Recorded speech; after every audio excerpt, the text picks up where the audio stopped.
Vamos a tratar principios del manejo del síndrome coronario agudo. Tratar de dar los fundamentos que todos debemos tener en cuenta. Este tema del síndrome coronario agudo, por supuesto que es un tema bastante amplio que podríamos tratarlo, bueno, en muchos de estos tiempos de exposición. Yo realmente quisiera hacer una pregunta a los colegas que están acá asistiendo. ¿Podrían levantar la mano los que trabajan directamente con pacientes de emergencia, pacientes de cuidados críticos o prehospitalario? Por favor. Muy bien. Y los colegas que alguna vez han tenido la oportunidad o tienen la oportunidad, aunque no sea regular, de ver pacientes de emergencia o de cuidados críticos, o por su lugar donde trabajan podrían ver pacientes de una emergencia, ¿podrían levantar la mano también? Muy bien, gracias. Eso es importante para poder acercarnos mejor a ustedes y sobre todo tomando en cuenta la disponibilidad de tiempo. Bien, la enfermedad coronaria aguda es la principal causa de muerte en los países industrializados y nosotros vamos por allí. Es cierto que la estadística de nuestro país tiene bastantes defectos, pero ciertamente conforme los países se desarrollan más, esto se revela de esta manera. Así que es un problema sumamente importante. Acá ustedes tienen, es una publicación de la OMS y ustedes verán que la cardiopatía isquémica es la principal causa de muerte en el mundo. El síndrome coronario agudo es un espectro, es un término que se acuñó ya hace varias décadas atrás. En inglés se traduce al español como un término sombrilla, paraguas, que involucra ciertas situaciones que ocurren en la arteria coronaria. El síndrome coronario agudo es un espectro que abarca tres situaciones: el infarto miocárdico con elevación del ST, el infarto sin elevación del ST y la angina inestable. Bien, ustedes entonces tienen acá un problema en la arteria coronaria que se llama enfermedad de placa, la placa ateromatosa de la arteria coronaria, que obstruye nuestras arterias coronarias progresivamente con la edad, conforme vamos envejeciendo, tomando en cuenta factores genéticos, factores de riesgo. Probablemente ustedes han escuchado muchas veces de hablar acerca de los factores de riesgo de enfermedad coronaria. Todas estas cosas influyen en cuán rápido puede desarrollarse la placa ateromatosa que puede obstruir una arteria coronaria. En un infarto cardíaco o en un síndrome coronario agudo ocurre lo que se llama accidente de placa, o sea que esta placa se lesiona y entonces el lumen de la arteria coronaria se obstruye más.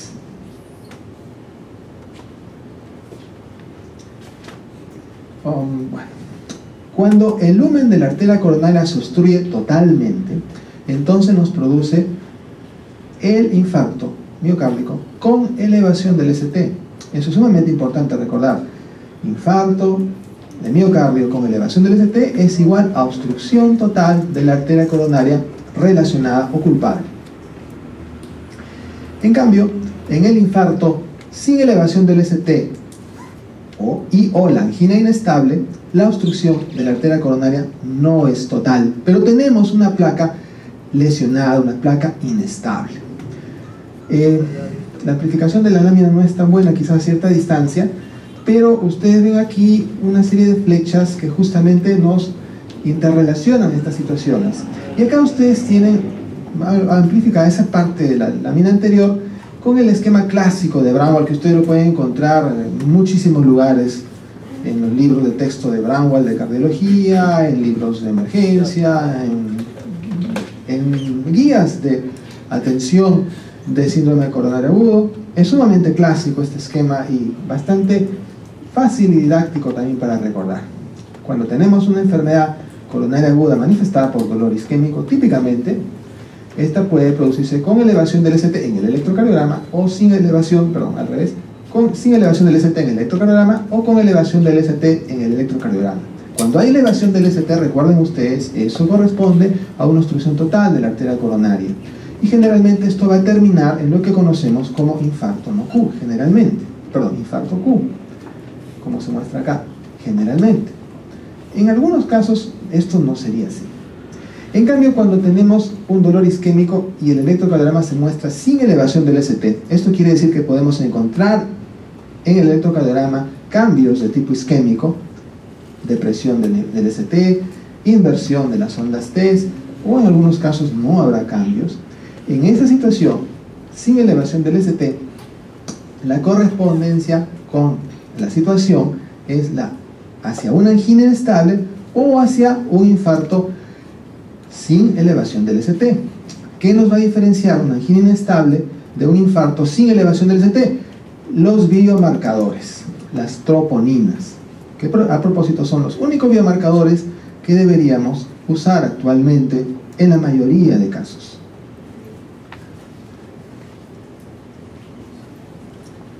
Bien, entonces clásicamente el diagnóstico del infarto miocárdico agudo, se ha basado en tres pilares.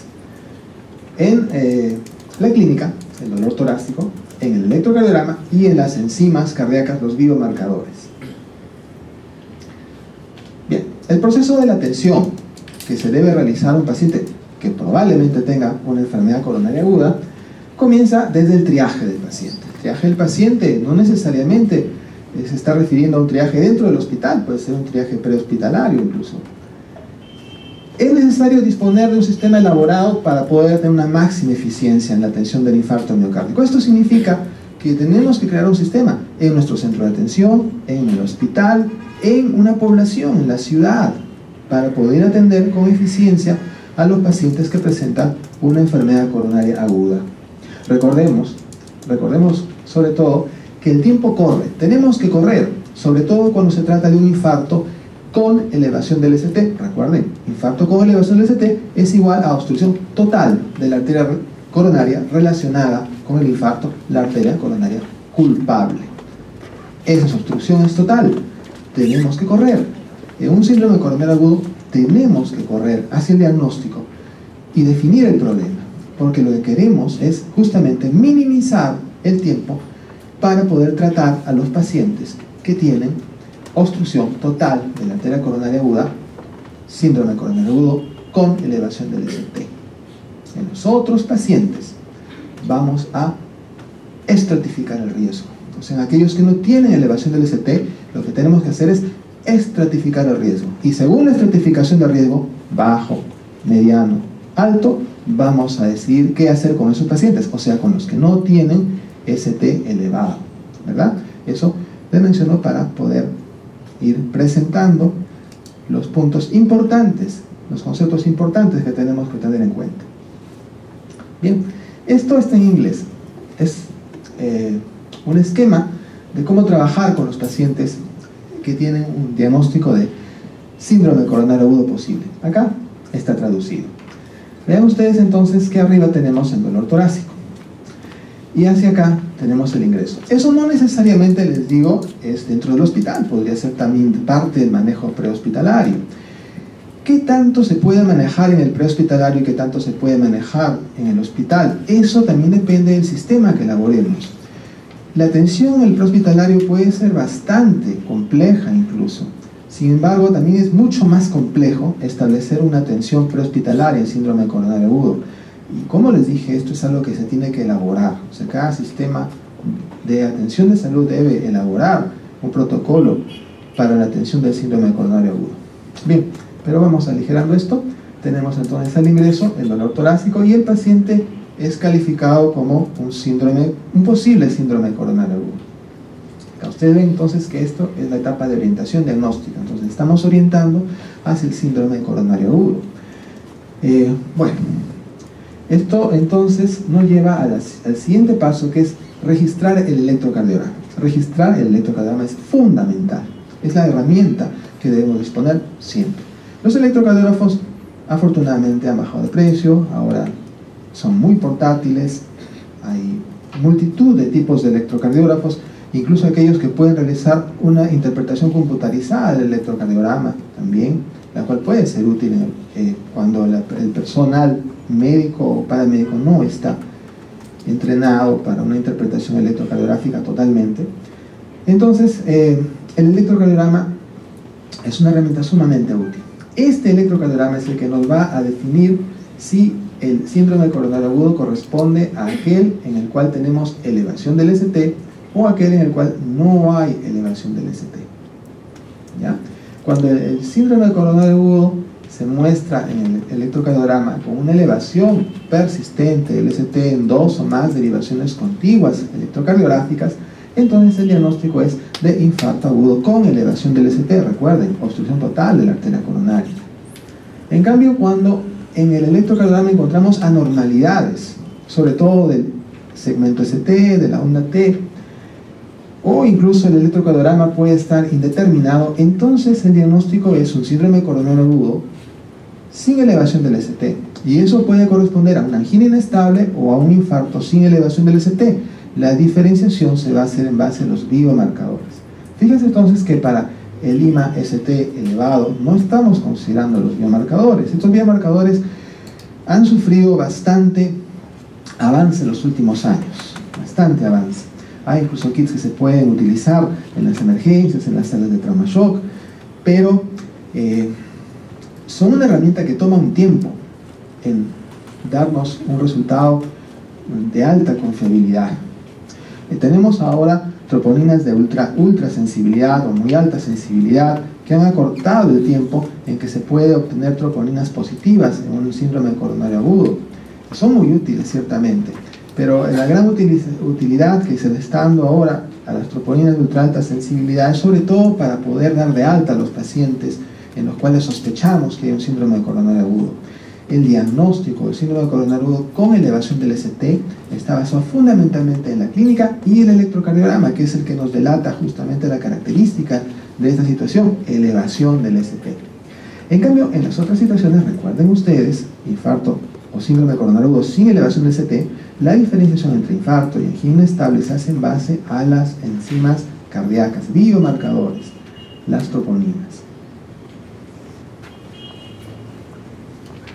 Nuevamente el esquema de Rangel, ustedes ven allí, ¿no? El electrocardiograma que puede mostrar elevación del ST, recuerden, infarto ST elevado, obstrucción total de la arteria coronaria o sin elevación del ST. En estos casos los biomarcadores son los que nos definen si se trata de un infarto sin elevación del ST o una angina inestable.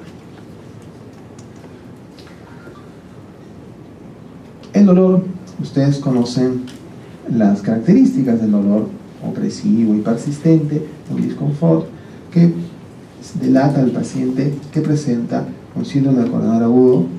Cuando es típico el dolor es bastante fácil de reconocer, pero no siempre es un dolor típico. Esta parte quizás tenemos que aligerar un poco. Es importante considerar que hay situaciones de dolor torácico que amenazan la vida. Definitivamente el infarto cardíaco es una de ellas. El síndrome coronario agudo amenaza la vida definitivamente. Pero hay otras situaciones que amenazan la vida, así como también lo hace el síndrome coronario agudo. Hay que tomarlas en cuenta. Ahí está el problema que nos tiene en este momento, síndrome coronario agudo, pero luego tenemos la embolia pulmonar, la pericarditis, los neumotórax, la tensión, la disección de la aorta y la ruptura del esófago. Son situaciones en las cuales también hay dolor torácico agudo que amenaza la vida. Entonces siempre tenemos que recordar esas situaciones cuando contemplamos el diagnóstico de síndrome coronario agudo para poder hacer el diagnóstico diferencial en el caso de que sea necesario. Pero también hay que recordar que hay situaciones en las cuales el paciente puede presentar un síndrome coronario agudo y el dolor no es típico, o incluso puede no tener dolor y tener lo que llamamos equivalente anginoso. Esas situaciones son más frecuentes en, bueno, acá hay un listado: ancianos, mujeres también. Las mujeres muchas veces son subdiagnosticadas. La diabetes mellitus. La diabetes mellitus es algo muy importante recordar siempre. Siempre hay que ser muy suspicaces cuando un paciente se presenta con diabetes mellitus y tiene síntomas, por ejemplo, de fuertes mareos o síncope o lipotimias fuertes. Tienen que tener mucho cuidado esos pacientes, ser muy suspicaces y solicitar un electrocardiograma. Antecedentes de enfermedad cerebrovascular y falla cardíaca crónica. Situaciones en las cuales puede haber una presentación atípica de este problema. Bueno, ahí tienen un listado de los equivalentes anginosos más frecuentes: disnea, debilidad, fatiga, diaforesis, sensación de desvanecimiento, lipotimias. Recuerden siempre los ancianos y los diabéticos, hay que ser bastante suspicaz en estos grupos poblacionales.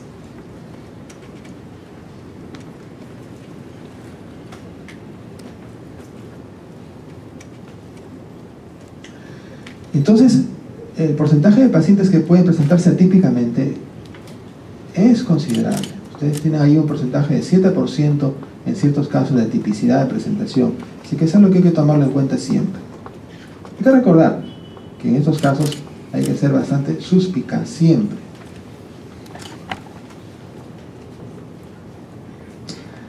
Acá hay una serie de láminas que voy a tener que abreviar, pero que se refieren justamente a estas situaciones en las cuales el diagnóstico puede ser difícil, no es tan típico. Quizás es para sacarnos de la cabeza algunas cosas que estamos acostumbrados a realizar. Vamos a mencionar algunas de ellas por razones del tiempo. Miren acá, por ejemplo, el efecto del nitrato. Muchas veces ustedes piensan o pensamos, yo también he pensado alguna vez, que cuando el dolor calma con nitratos, entonces es porque es un problema coronario. Si no calma, entonces no lo es. Eso no es así. No necesariamente no necesariamente los nitratos van a tener un efecto que nos permita predecir el síndrome coronario agudo. O sea, la respuesta a nitratos no tiene necesariamente un valor predictivo positivo para esto. Bueno, las situaciones de diabetes mellitus se van a mostrar allí también.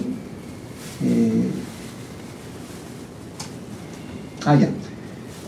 Fíjense, en cambio hay situaciones en las cuales sí hay un valor predictivo en las que tenemos que sospechar más. Por ejemplo, acá hay algunas de ellas.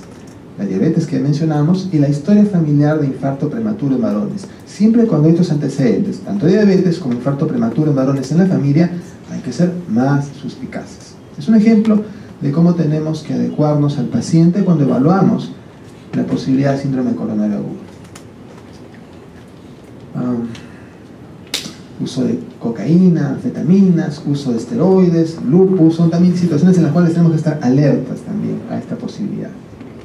Volvemos a nuestro esquema de trabajo. Vamos a usar este esquema de trabajo a lo largo de los siguientes minutos de esta presentación.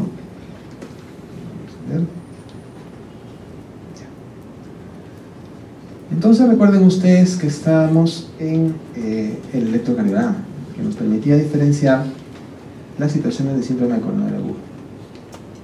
Este electrocardiograma debe estar realizado e interpretado en 10 minutos. Las guías que ustedes pueden revisar van a poner tiempos. Esos tiempos son importantes. Cada hospital, cada centro de atención debe procurar alcanzar la excelencia en el manejo del síndrome coronario agudo.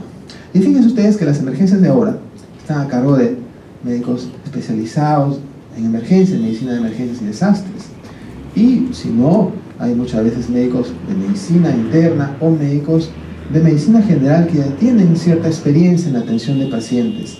Así que donde quiera que uno esté y que tenga que trabajar en una emergencia, dentro de tantos problemas que tenemos que ver en la emergencia, tenemos que prestar atención a que nuestra emergencia esté en condiciones de poder atender con la mejor eficiencia a aquellos pacientes que pueden presentar un síndrome coronario agudo. La toma del electrocardiograma debe realizarse en 10 minutos y allí también debe estar interpretado ese trazado. Eso es sumamente importante. La tríada clásica de diagnóstico en el síndrome coronario agudo, ustedes recuerdan dolor torácico, electrocardiograma e enzimas cardíacas, pero en el infarto ST elevado nosotros buscamos lo que en esta lámina se muestra: elevación del ST en 2 o más derivaciones contiguas, como lo pueden ver acá ustedes en estas derivaciones que corresponden a la cara anterior. Y estos electrocardiogramas en los pacientes con síndrome coronario agudo evolucionan dinámicamente con el tiempo. Así que ustedes, si necesitan tomar más electrocardiogramas, tomen más electrocardiogramas. Cada vez que ustedes tomen un electrocardiograma, va a aumentar más la sensibilidad para detectar este problema. Si ustedes no están seguros con un primer electrocardiograma y el paciente considera que puede tener, tomen un nuevo trazado. Es importante eso. Vean acá cómo evoluciona el trazado en el paciente que ya tiene un síndrome coronario agudo con elevación del ST. Bien, el criterio electrocardiográfico para decidir que el paciente tiene un infarto con elevación del ST es la elevación del ST en 2 o más derivaciones contiguas, o sea, topográficamente próximas, de más de 1 milímetro, es decir, 0.01 milivoltios. Hay algunas derivaciones en las cuales este límite es discretamente mayor, porque son derivaciones que a veces nos puede mostrar cierta elevación del ST en forma habitual, sobre todo las derivaciones precordiales, de B1 hasta B3. Otra situación es el bloqueo de rama izquierda nuevo, Es un problema siempre cuando tenemos un bloqueo de rama izquierda, porque a veces no sabemos si puede o no puede ser un síndrome coronal agudo. Si sabemos que es un bloqueo de rama izquierda nuevo, entonces sí tenemos una fuerte evidencia de que puede tratarse de un síndrome coronal agudo y correspondiente a ese tipo en el cual la oclusión de la arteria coronaria es total. Otra situación en la cual hay que tener cuidado, que afortunadamente no es tan frecuente, pero sí se presenta, son los infartos aislados de la pared posterior del corazón, como este que ven ustedes acá. Acá ustedes, aquellos que ya tienen una experiencia con interpretación o han visto el electrocardiograma, verán que no hay elevación del ST en ninguna parte. No existe elevación del ST, pero si ustedes ven una depresión del ST acá, ¿ven?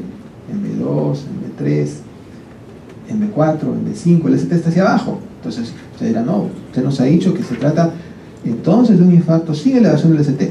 Claro, pero lo que ustedes están viendo acá, en esos cambios, en esas derivaciones, está delatando un infarto posterior. Eso se debe tratar porque corresponde a un infarto con oclusión total de la arteria coronaria. Se debe tratar como si fuera un infarto ST elevado. Solamente en esas derivaciones, fíjense que en las otras derivaciones no hay ningún cambio. Los infartos de este tipo, posterior, aislado, no son tan frecuentes. Pero para aquellos que tenemos que trabajar y diagnosticar pacientes que tienen infarto ST elevado, es importante considerar estas posibilidades diagnósticas. Como verán ustedes, entonces, la atención del paciente que tiene síndrome coronario agudo requiere una destreza importante, que es en la interpretación del electrocardiograma. Lamentablemente, todo aquel que va a tener la oportunidad de atender pacientes de este tipo tiene que tener esa destreza. Y este es un problema serio, ¿no? Es un problema importante, adquirir esa destreza. Siempre puede haber problemas y en que el personal no esté adecuadamente capacitado en interpretación electrocardiográfica.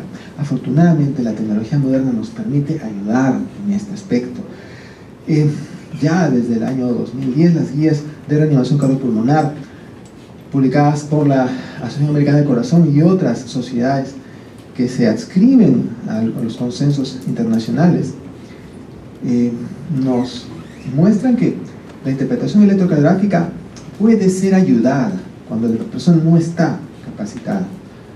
Hay equipos que pueden ayudarnos en la interpretación y sobre todo ahora que tenemos la tecnología de poder transmitir información rápidamente a otros lugares, podemos usar esa tecnología para que alguien nos ayude en la interpretación del electrocardiograma. Y por ejemplo, allá en nuestro hospital, mientras una semana antepasada estábamos con un paciente en trauma shock y la residente de cardiología ya estaba por WhatsApp enviando los trazados a la Almenara porque tenía una duda con el electrocardiograma del paciente. Entonces, hay que usar esa tecnología, pero obviamente lo primero que tenemos que hacer es nosotros aprender, ¿no? Eso no nos excusa el no aprender, pero es una ayuda importante que tenemos en estos tiempos, hay que usarlo. Nuevamente nuestro esquema de trabajo, y a ver, avanzamos un poco más. Ahora tenemos los biomarcadores. Biomarcadores, simplifiquemos. Troponinas. Solamente nos debemos preocupar de tener troponinas. A veces pedimos TGO, LH, no sé cuántas cosas piden, eso no sirve. Lo único que sirve actualmente es troponinas. Puede que el CPKMB nos sirva en situaciones en las cuales el paciente ya estuvo infartado y puede haber un reinfarto. Podría ser porque las troponinas permanecen prolongadas durante varios días. Pero para el diagnóstico del infarto, del paciente que viene a la emergencia o que acude por dolor torácico y que lo calificamos como un síndrome coronal agudo, las troponinas son fundamentales. En la mayoría de los casos es el único biomarcador que necesitamos. Pueden dosarse troponinas I o troponinas T, ¿ya? Pero la mayoría de fabricantes producen troponinas I. Solo hay uno que tiene troponinas T. Así que lo que generalmente tenemos es troponinas I. Y es importante, cuando tenemos troponinas en nuestro hospital, que sepamos qué tipo de ensayo hace el laboratorio del hospital y cuáles son los valores. Eso nos tiene que informar el laboratorio. Las troponinas son positivas cuando corresponden a 99 percentil, pero es importante que el laboratorio nos proporcione toda esa información y que además nosotros sepamos, ¿no?, qué se está haciendo en el laboratorio, ¿no? Yo siempre le digo a los residentes, a ver, ¿qué se está usando en el laboratorio? Anda por el folleto, recógelo, hay que saber cuál es la prueba que nuestro hospital está haciendo. Es importante eso. Nosotros debemos obtener dos pruebas de troponinas separadas entre sí 6 horas. 6 horas es el tiempo que debe separarse una prueba de la otra. Siempre hay que tomar 2 pruebas de troponinas. Pero ustedes verán que esto no es, pues, para los pacientes que tienen elevación del ST. El paciente que tiene elevación del ST se lo estamos pescando con el electrocardiograma, ¿ya? Las troponinas, por supuesto que se van a elevar cuando el paciente tiene infarto, pero el paciente que tiene elevación del ST, ese paciente es el que pescamos, recuerden, 10 minutos para tomar el electrocardiograma. Allí ya tenemos que estar diagnosticando los infartos. Las troponinas demoran en salir.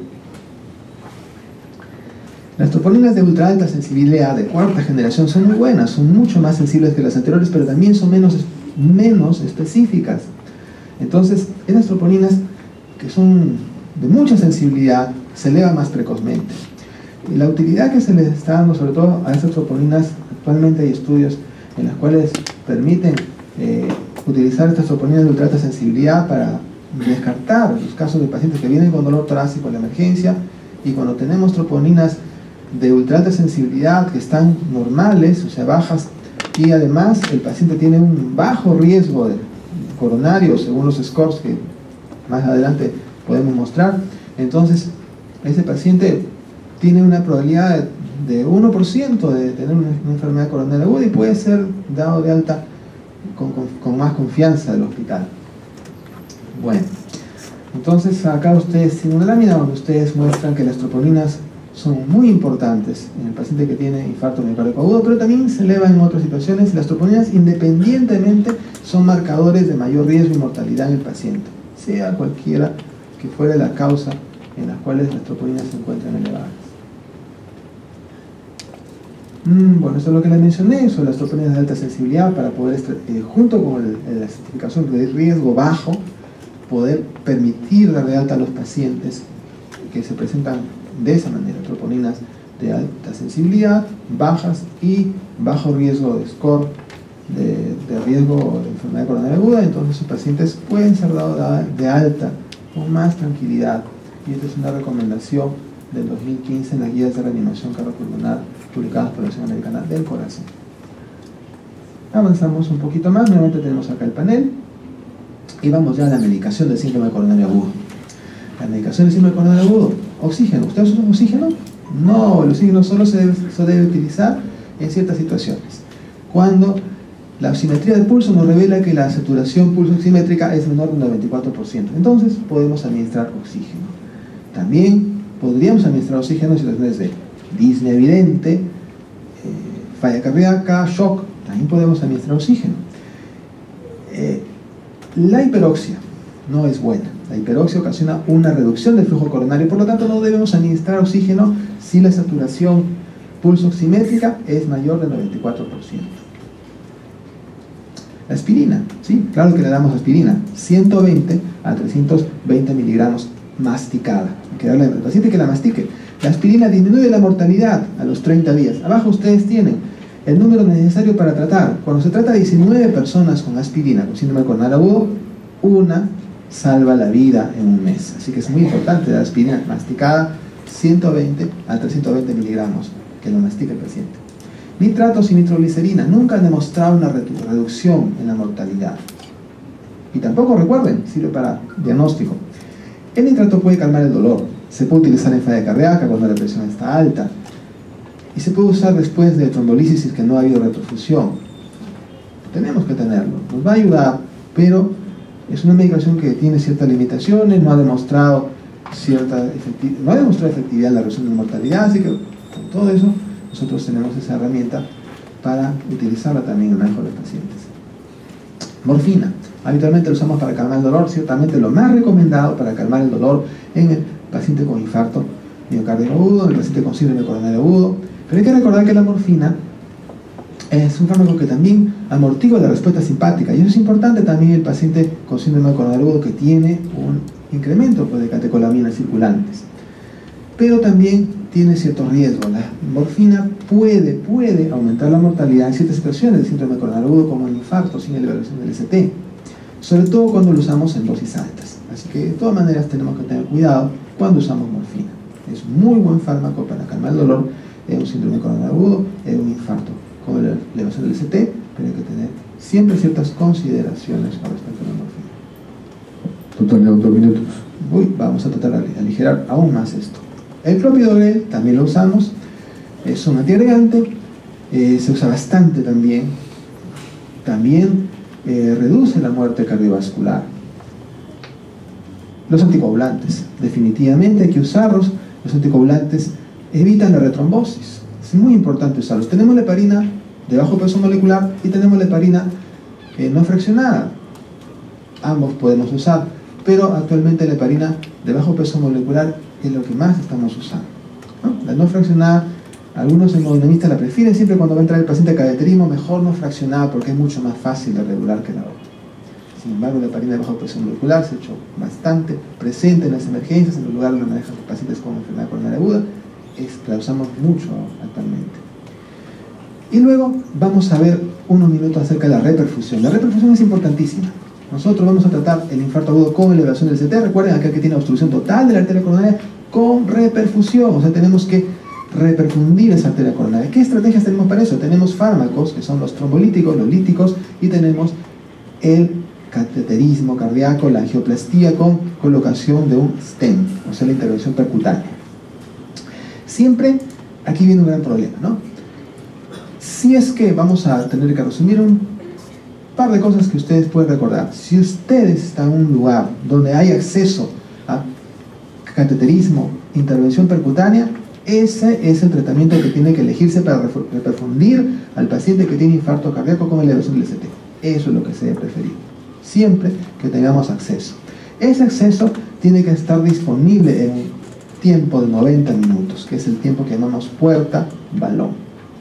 ¿Cuándo vamos a hacer trombolisis? Obviamente ustedes dirán, pero si yo estoy, qué sé yo, en Tarapoto, ahí no hay pues cateterismo, ¿no? Entonces, ¿pero qué hacemos entonces? Ya, la fibrinolisis es el fármaco que va a diluir el coágulo. La fibrinolisis es buena, es muy efectiva, pero el paciente tiene que presentarse en forma precoz, o sea, menos de 3 horas del inicio de los síntomas. Eso es muy importante para que la fibrinolisis tenga un mejor efecto.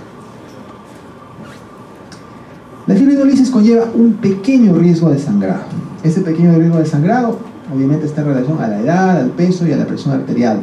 Es un pequeño riesgo de sangrado, razón por la cual cuando disponemos de intervención percutánea, cateterismo, eso es lo que debe elegirse. Pero si no, debemos usar los fibrinolíticos, pero hay que tratar de usarlos precozmente. Para eso la población tiene que ser educada, para eso el prehospitalario tiene que ser eficiente, para que podamos reperfundir al paciente en forma eficiente.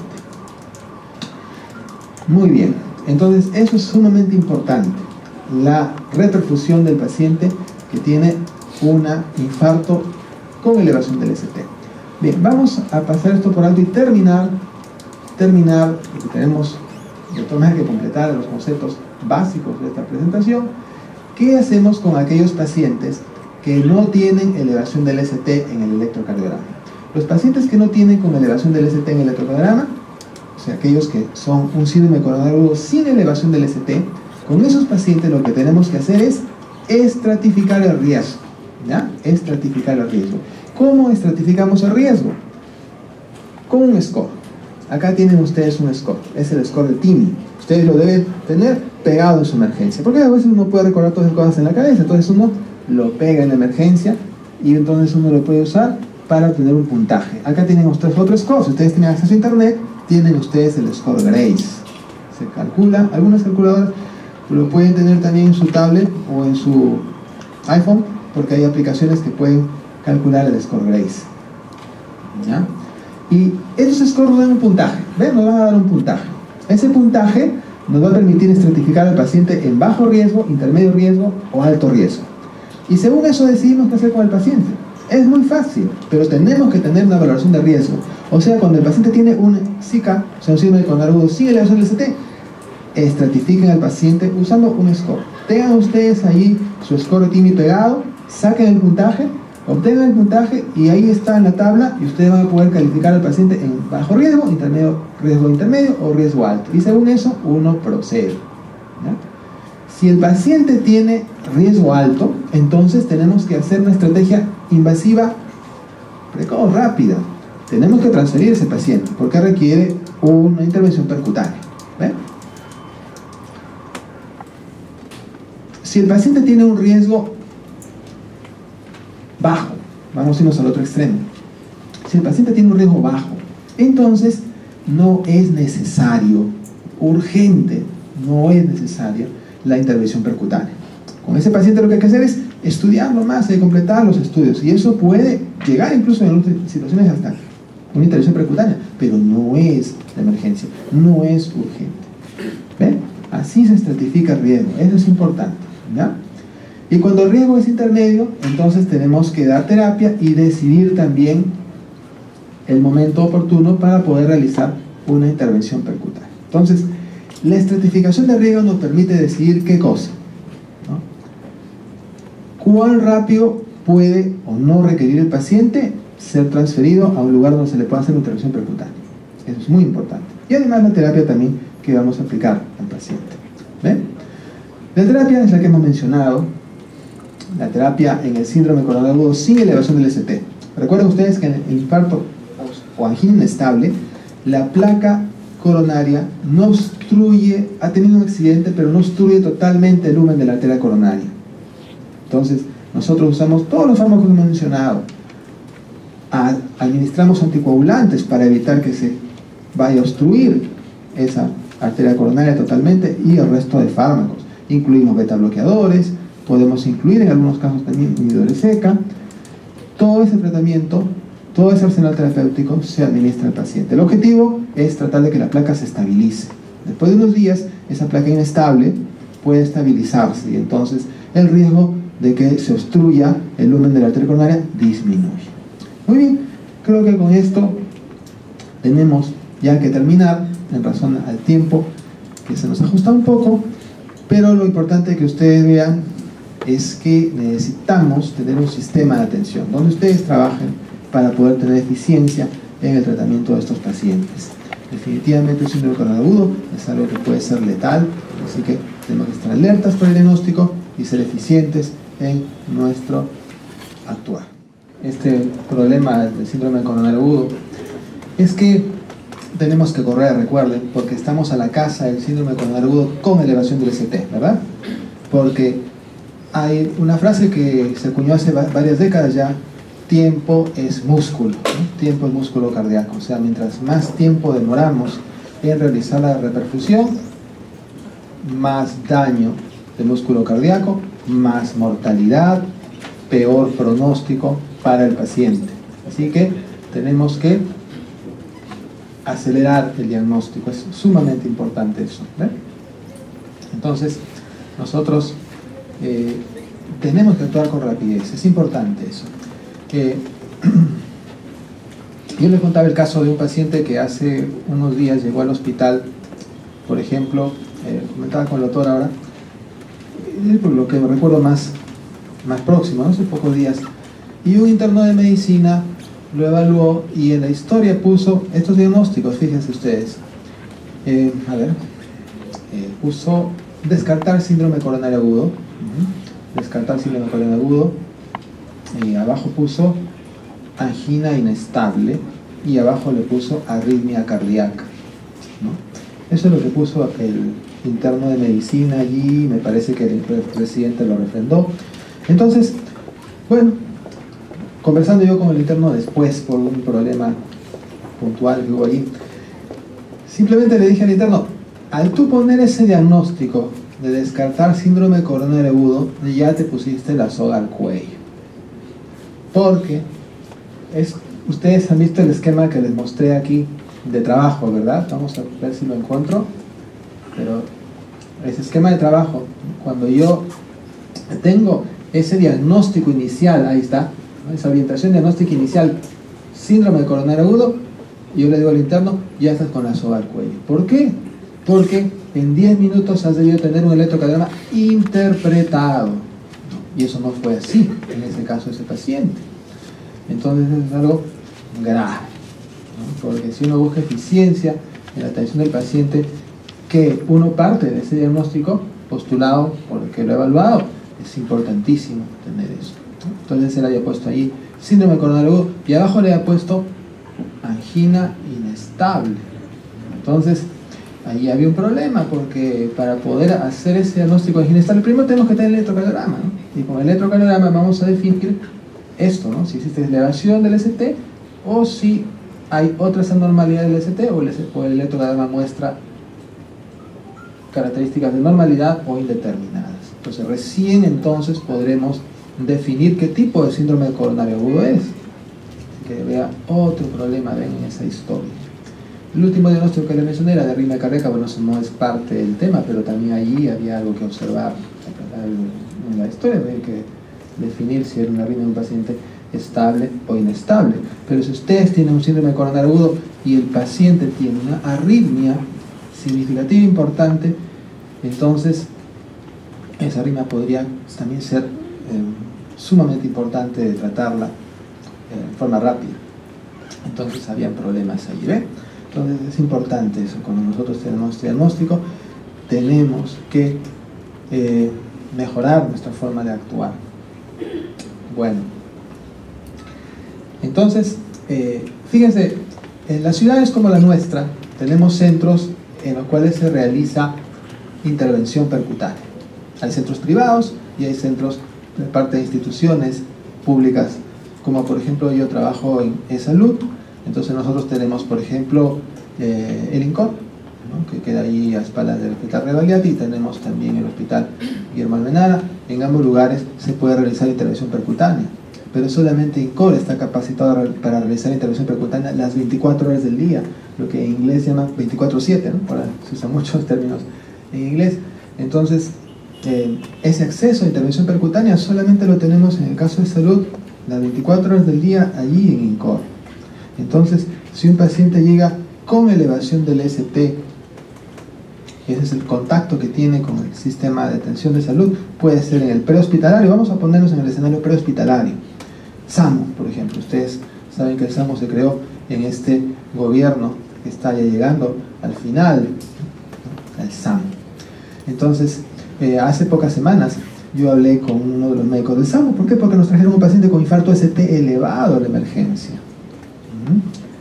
Y yo estaba de jefe de guardia, estaba de jefatura de guardia, y entonces ese paciente en 10 minutos estaba camino al INCOR de nuestro hospital, ¿no? Y todo el mundo dijo, es increíble, es la primera vez que un paciente llega y se va tan rápido del hospital. Bueno, no fue por mi eficiencia, sino que había una ambulancia afuera. Tuve que decirle a la enfermera que trabajaba conmigo que corre y le exija a la ambulancia que nos transporte al paciente INCOR, y llamar a INCOR a hablar con el cardiólogo de allá y explicarle el caso, y el paciente salió así, fue una cosa rapidísima, y se fue al INCOR. Entonces, cuando recibimos un paciente con infarto ST elevado y existe la posibilidad de realizar intervención percutánea, entonces ese paciente tiene que ser enviado a ese centro donde se hace intervención percutánea. Esa es la situación ideal. Este paciente, por ejemplo, el que les menciono, eso, pero tampoco fue lo ideal.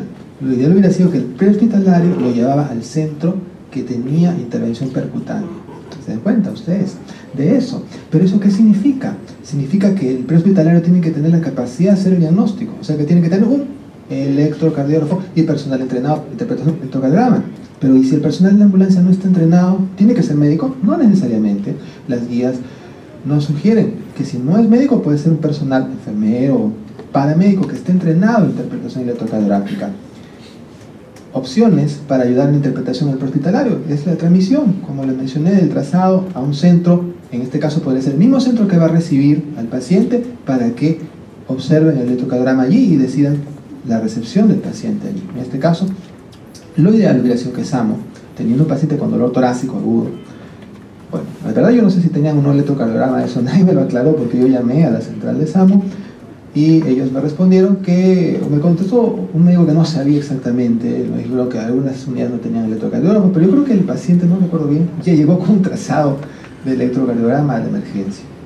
Lo cierto es que ese paciente debió haber sido, en este caso que les menciono en particular, tratándose de salud, ser enviado directamente a INCOR, y obviamente que SAMU debía, porque eso también está así en las guías, comunicarse con el centro de recepción para que se prepare a la sala de hemodinámica y se minimice el tiempo. Recuerden, el tiempo es músculo, infarto ST elevado, obstrucción total de la arteria coronaria.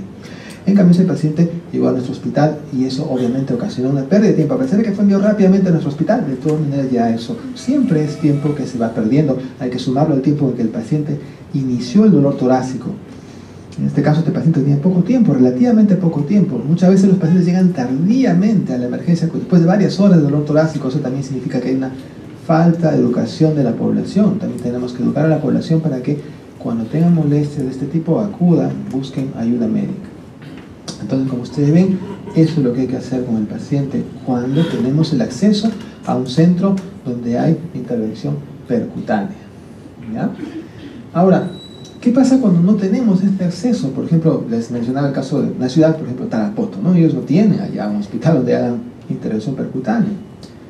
Entonces, ¿qué se tiene que hacer? Bueno, yo creo que ahí en esos casos con mucha más razón hay que educar a la población para tratar de que el paciente llegue a tiempo al centro, y entonces nosotros tendremos que utilizar, bueno, es el único recurso que vamos a tener, la fibrinolisis, ¿no? La fibrinolisis, así es. Entonces, será pues nuestro único recurso. No podemos en una ciudad como esa hacer intervención percutánea. Ahora, si tuviéramos un helicóptero o un avión o algo para trasladar a ese paciente y llevarlo en ese tiempo a un centro donde se pueda hacer intervención percutánea, esa tendría que ser la opción, pero eso ya requiere pues una logística, una instalación, que hay países donde lo pueden armar, lo pueden realizar, y en otros, bueno, tendrá que verse la posibilidad de poder realizarlo. Así es, o sea, tenemos que tener un sistema que se adecue a nuestra situación, pero lamentablemente la atención óptima a este problema requiere pues una eficiencia, una implementación que tenemos que crear si no la tenemos. La fibrinolisis es un procedimiento bien probado, pero tenemos que administrarla precozmente, tempranamente, idealmente en menos de 3 horas de iniciado el dolor torácico, ¿ya? Eso es muy importante. Cuando vamos a hacer fibrinolisis, y recuerden ustedes que tiene que ser utilizada en forma ideal en menos de 3 horas del inicio de los síntomas, ¿ya? Pero siempre considerando la posibilidad de que podamos hacer intervención percutánea. Para poder hacer esa intervención percutánea tenemos hasta 90 minutos. O sea, tenemos que realizar una intervención percutánea en 90 minutos, ¿verdad? Cuando vamos a hacer fibrinolisis, nosotros también tenemos que tener en nuestra emergencia pegado algo como esto, ¿ven? Esto es un checklist. Los checklists son muy prácticos, ¿verdad? Los cirujanos usan checklist bastante, ¿no? Para evitar cometer errores tan serios como, por ejemplo, intervenir en la extremidad equivocada, errónea del paciente. Entonces, un checklist es una lista de seguridad. Entonces, una lista de seguridad para trombolisis debemos tenerla. Es fácil obtenerla. Y entonces eso nos permite rápidamente saber si el paciente tiene alguna contraindicación para realizarse la trombolisis. Marcando simplemente acá sí, no, y listo, ¿verdad? Vamos a tomar solo un ejemplo. Por ejemplo, si el paciente tiene una hemorragia activa en las últimas 2 horas, definitivamente entonces, si la tiene, es una contraindicación absoluta para realizar trombolisis, ¿eh? Entonces los checklists trabajan de esa manera.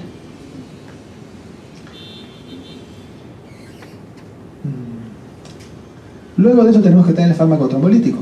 El fármaco trombolítico, nosotros tenemos actualmente el activador del plasminógeno, el TPA, entonces, y también tenemos el TNT+. Pero el TPA es quizás, por ejemplo, nosotros es lo que nosotros usamos. Hay una forma de administrarlo. Acá está la forma de administrarlo. También eso es algo que podemos tener pegado en nuestra sala de emergencia. A veces hay cosas que no recordamos, entonces tenemos que tenerlo pegado allí para poder saber cómo se administra correctamente. En este caso ustedes ven, es un proceso de 3 etapas. Pasaron 15 miligramos en bolo, luego 0.75 miligramos por kilo en 30 minutos y finalmente 0.5 miligramos por kilo en 60 minutos. 15, 50 y 35. Y el otro fármaco más moderno, más caro también, es el TNT+. Este se administra en un solo bolo único, de 30 a 50 miligramos en 5 segundos, y se administra según el peso. Acá está la tablita, ¿eh? Entonces, estos fármacos tienen una gran facilidad, sobre todo el TNT+. Se puede administrar en el prehospitalario, incluso. Es una sola dosis, un solo bolo, no necesitamos bomba de infusión, no necesitamos otros dispositivos que a veces pueden ser engorrosos de utilizar. Entonces, es otro fármaco trombolítico que podemos emplear, TNT+.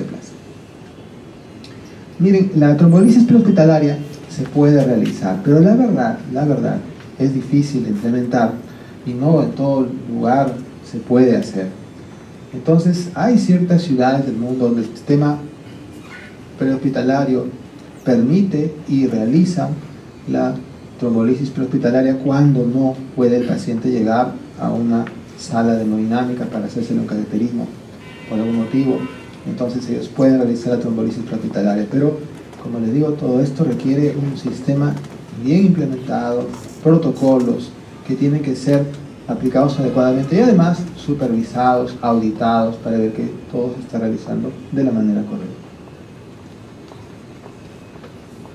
Cuando pasamos un fármaco trombolítico, el objetivo es diluir ese coágulo, ese trombo que ha obstruido la arteria coronaria en forma total. Recuerden, cuando hay un accidente de la placa ateromatosa, se produce una activación del sistema de cascada de coagulación, hay agregación plaquetaria y finalmente se forma un trombo y este obstruye totalmente la arteria coronaria. Eso lo podemos lisar con un fármaco trombolítico.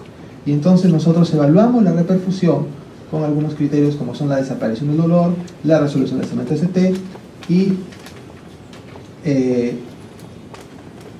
una elevación transitoria de los biomarcadores y la aparición de algunas arritmias.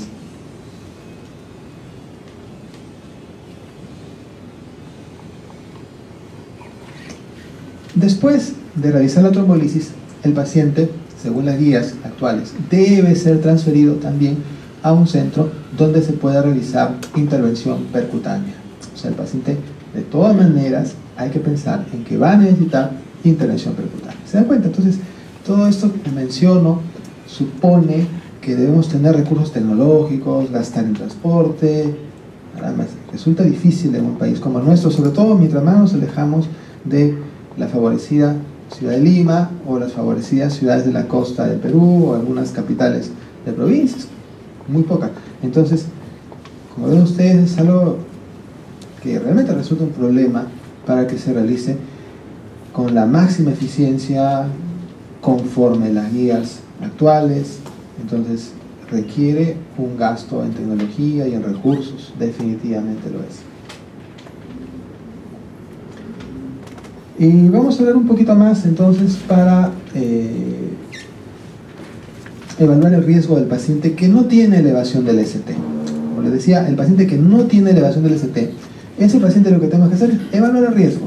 Entonces ya yo les mencioné que hay que determinar si el riesgo es bajo, mediano o alto. Vamos a ver quizás un poquito de... por ejemplo acá tenemos el score HART, un score HART, o vamos a ver el score TINI que está acá, ahí está. Vamos a ver cómo trabaja el score TINI. Vamos a ver un score TINI. Aquí está. Vean acá el score TINI. Es solamente un ejemplo porque ustedes pueden tener su score TINI, que es muy usado por cierto, pegado allí. Ustedes, es como un checklist también, simplemente van sumando los puntos. Vamos a ir rápido así, simplemente para mencionar cómo está compuesto ese score. Por ejemplo, mayor o igual a 65 años de edad, un punto. Mayor o igual a 3 factores de riesgo coronario, un punto. Uso de aspirina en 7 días previos, un punto. Angina reciente severa, un punto. Marcadores cardíacos elevados, un punto. Deviación del ST mayor o igual a 0.5 milímetros, un punto. Estenosis coronaria previa, diagnosticada, un punto. ¿Ven? Y uno suma todo esto, acá atrás. Está el detalle de los factores. Vean. Uno suma y calcula el score. Y por ejemplo esta tabla acá abajo. ¿Ven? Acá abajo, según el puntaje que sale, ya nos permite calificar al paciente si tiene riesgo bajo, intermedio o alto. Entonces, con ese cálculo de riesgo es que vamos a actuar nosotros, ¿no? Si el paciente tiene riesgo alto, debemos de referirlo también para que se le haga intervención percutánea. Es el paciente que debe ser referido porque hay un alto riesgo de eventos coronarios adversos. Y si tiene un riesgo bajo, entonces estamos al otro extremo. Entonces el paciente puede todavía ser evaluado, estudiado en nuestro hospital, si es que no tenemos ese recurso. Acá hay otro score que es el score Grace. Por ejemplo, es diferente, considera diferentes variables al score TINI, pero el objetivo es el mismo. Y este tema de los scores siempre está en desarrollo, en revisión, así que hay que estar al tanto, pero estos que les menciono son los que todavía hasta ahora se utilizan.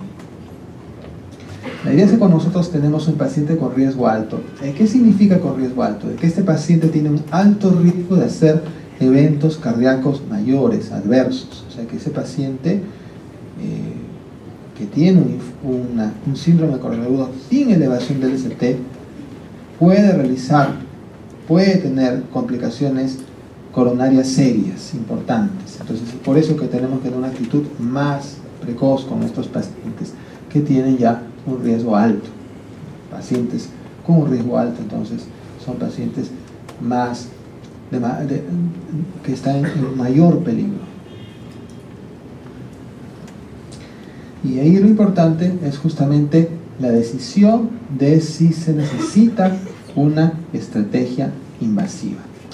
Vamos a poner, por ejemplo, solo un ejemplo. Un paciente que se presente con un síndrome coronario agudo, ustedes le toman un electrocardiograma, dolor torácico, vamos a poner algo típico, un dolor torácico típico, opresivo.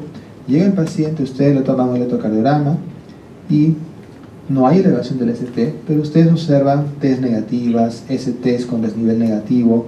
Vamos a poner un ejemplo también en la cara anterior, por ejemplo, desde B1 hasta B5 o incluso hasta B6 en el trazado electrocardiográfico. Toman las troponinas, recuerden, es un ST no elevado, perdón, es un síndrome coronario sin elevación del ST. Toman las troponinas, sale el resultado de las troponinas y ya estas vienen altas. Entonces ustedes diagnostican, recuerden, infarto ST no elevado. Hasta allí está todo bien, pero este paciente presenta falla cardíaca. Entonces ustedes encuentran clínicamente signos de falla cardíaca. El tema que sigue es el edema pulmonar, que sería el extremo de la falla cardíaca, pero entonces ustedes encuentran falla cardíaca, ¿no? Hay congestión pulmonar, puede verse esta en la radiografía, en la clínica, el cuadro clínico del paciente. Entonces, falla cardíaca aguda. Entonces, este es un paciente de alto riesgo. Tiene un síndrome coronario agudo sin elevación del ST, pero es un paciente de alto riesgo. Este paciente, obviamente, que hay que hacer el manejo médico, tanto del síndrome coronario agudo, ya les he mencionado, hay que administrar pues, la aspirina, anticoagulantes, antiagregantes, pero también hay que manejar la falla cardíaca. Ya viene el tema del edema pulmonar. Entonces, eso es lo que hay que manejar en este paciente, pero cuando estratificamos el riesgo y determinamos que es un riesgo alto, entonces este paciente se tiene que considerar para una posible estrategia invasiva porque presenta síntomas de inestabilidad hemodinámica. Entonces, una situación en la cual nosotros debemos de rápidamente decidir que este paciente va a necesitar ser transferido si nuestro centro no tiene esa capacidad de realizar intervención percutánea. Es un ejemplo de cómo uno debe elegir el tratamiento que debe realizar al paciente, si solamente médico o va a requerir un tratamiento de intervención percutánea. Como les dije, todo esto depende de nuestro sistema de atención de salud y nosotros tenemos que organizarnos según la situación donde trabajemos. Algo que para mí me parece muy útil en un país como el nuestro, que está, tan geográficamente separado muchas veces, es el uso justo de los recursos de comunicación que nos permiten comunicarnos ahora a través del internet y que afortunadamente las empresas han podido instalar en casi todo el país, ¿no? Entonces, los sistemas como WhatsApp o el correo electrónico nos permiten transmitir información a otros centros, electrocardiogramas, resultados, e incluso consultar con otros centros hospitalarios. Yo pienso que es algo que en nuestro país podría hacerse para tratar de mejorar el manejo de estos pacientes y buscar una solución para un tratamiento más eficiente. Bueno, entonces esa parte de la evaluación del riesgo es bastante importante. Finalmente, tal vez algún detalle adicional sobre qué nosotros podemos hacer para poder mejorar la atención del paciente con síndrome coronario agudo. Tenemos que colocarlos en tres escenarios. Uno es en la población general. ¿Por qué es importante la educación de la población en general? Porque el tiempo que demora el paciente en llegar al hospital o al lugar donde se le va a atender debe reducirse. Entonces, la educación de la población nos permite reducir este tiempo. Eso ya es bastante conocido de hace varios años atrás. El retraso de la llegada del paciente a la emergencia es sumamente importante para conseguir una atención eficiente. Cuando el paciente se retrasa, obviamente la atención y las posibilidades que existen de que este paciente pueda restablecerse son menores. El sistema prehospitalario. El sistema prehospitalario es bastante importante. En el sistema prehospitalario lo importante es la disponibilidad del electrocardiógrafo. La disponibilidad del electrocardiógrafo y de un personal que lo pueda interpretar, para poder hacer el triaje y el diagnóstico del paciente con síndrome coronario agudo en el prehospitalario y detectar a esos pacientes que tienen elevación del ST y que, recuerden ustedes, tienen que ser atendidos con mucha mayor rapidez. También el sistema prehospitalario es muy importante en las ciudades para poder transferir el paciente al centro más cercano que tenga la capacidad de realizar intervención percutánea con un servicio durante las 24 horas, como el caso que les mencioné hace unos minutos de aquel paciente que nos trajeron y que hubo que enviarlo a, en el caso de nosotros que trabajamos en e-salud, que yo trabajo en e-salud, a INCOR, porque ellos tenían la capacidad de realizar esa intervención percutánea en ese momento. Es muy importante coordinar con el centro que va a recibir el paciente, es sumamente importante, es algo que la ambulancia siempre tiene que realizar, coordinar con el centro que va a recibir al paciente.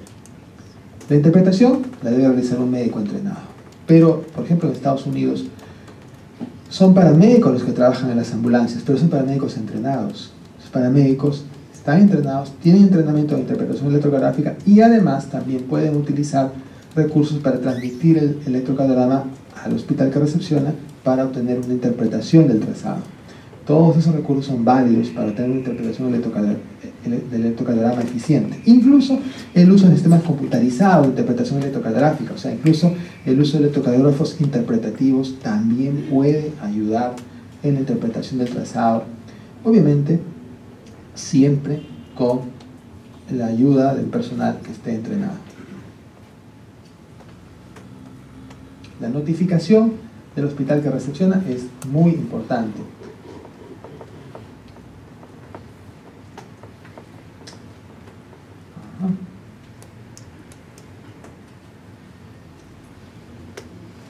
El electrocardiógrafo es una herramienta diagnóstica que se ha abaratado, ¿no? Está más disponible, así que realmente es algo que debería estar presente siempre en las ambulancias que van a trasladar este tipo de pacientes. Es cierto, como también siempre comento, pues a comentario, que todo esto representa mayor tecnología y la tecnología siempre es gasto, ¿verdad? Pero, como les digo, o sea, no hay forma de hacer RCP eficiente si uno no dispone de un desfibrilador, porque ¿qué hace con los pacientes que tienen fibrilación ventricular? Hay que desfibrilarlos. Entonces, sin tener equipos para atender esos problemas, uno no va a poder realizar una medicina que esté al alcance de los conceptos que tenemos en el siglo XXI, la medicina basada en evidencias. Entonces necesitamos, lamentablemente, gastar a recursos tecnológicos. Es importante hacerlo y son gastos que pueden estar justificados.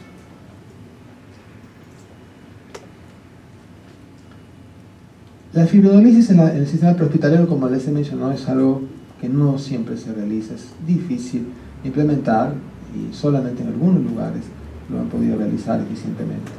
Mientras que en nuestro hospital, en nuestro centro de atención, donde nosotros trabajemos, es importante, una vez más, tener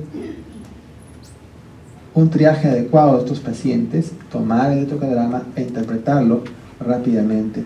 Y el éxito de un manejo óptimo del síndrome coronario agudo depende de establecer un protocolo de atención. Para eso existen guías internacionales. La Asociación Americana del Corazón, por ejemplo, y la Sociedad Europea de Cardiología las publican frecuentemente y las van actualizando. El año 2015 salió las guías de reanimación cardiopulmonar, que ustedes las pueden encontrar en internet. La Asociación Americana del Corazón tiene un sitio web que está en inglés, donde están las guías completas, que incluyen la actualización del 2015 y las guías del 2010. Por cierto, las guías del 2015 son una actualización de las guías del 2010. Entonces uno puede encontrar allí los conceptos actualizados para el manejo de todos estos problemas coronarios agudos. Este protocolo tiene que estar establecido para la institución, o sea que nosotros tenemos, de acuerdo a nuestros recursos, que adaptarlo en la institución, en el sistema prehospitalario, en la ciudad, en el país donde vivimos. Así es. Y además, este protocolo tiene que ser supervisado, tiene que monitorear su aplicación, considerando lógicamente los recursos y el sistema de atención que se utiliza.